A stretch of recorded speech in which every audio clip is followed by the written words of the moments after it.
In China, it was a communist revolutionary who promised his people a new, egalitarian utopia. From his stronghold in Yan'an, Mao Zedong evolved his master plan for the world's greatest communist utopia. While he took example from the teachings of Marx and Lenin, Mao's revolutionary dream was aimed at the peasants.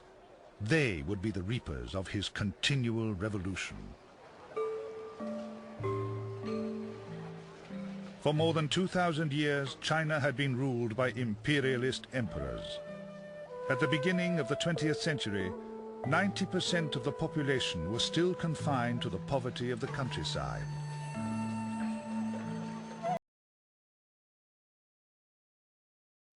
Following the overthrow of the Manchu dynasty in 1911, China descended into political turmoil and continuing hardship. Before Mao's dream of a communist utopia could be realized, he had to defeat the forces of a powerful rival party, Chiang Kai-shek's Kuomintang. A long civil war ensued.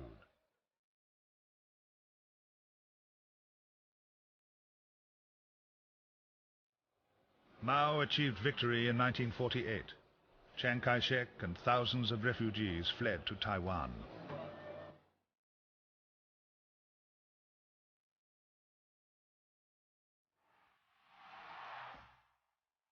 On the 1st of October 1949, Mao Zedong became the first leader of the People's Republic of China. His 27-year democratic dictatorship had begun.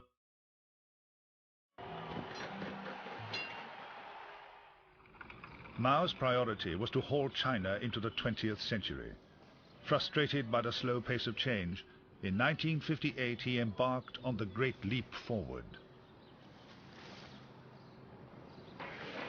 It became the age of the backyard blast furnace. 600,000 miniature furnaces were set up across China in an attempt to double its steel production. Villagers gave up their tools and cooking pots to be melted down. The spirit of communist ideology thrived.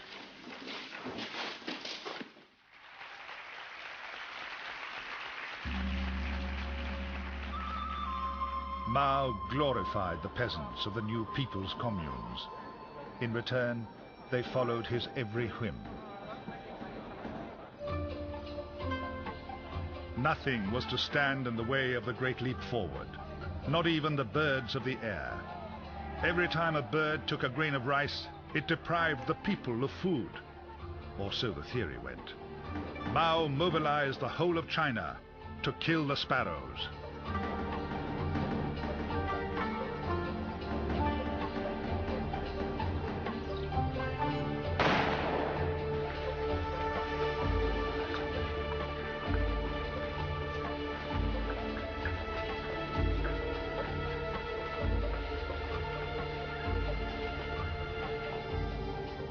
The Great Leap Forward was turning into a grotesque failure. Fewer sparrows meant more insects. The overproduction of steel took millions of workers from the fields. Crops failed. Famine ensued. 20 million people died for the sake of Mao's grand experiment.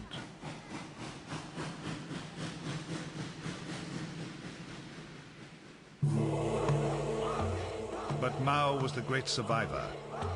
Communist ideology became Mao Zedong thought. The whole country was steeped in the teaching of the Little Red Book. In 1966, the Cultural Revolution saw the climax of Mao's personality cult.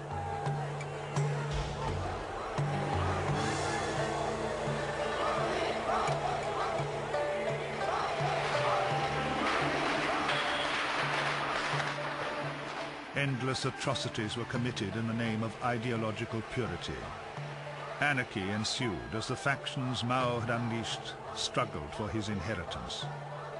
By 1978, they had corrupted his already distorted utopian dream.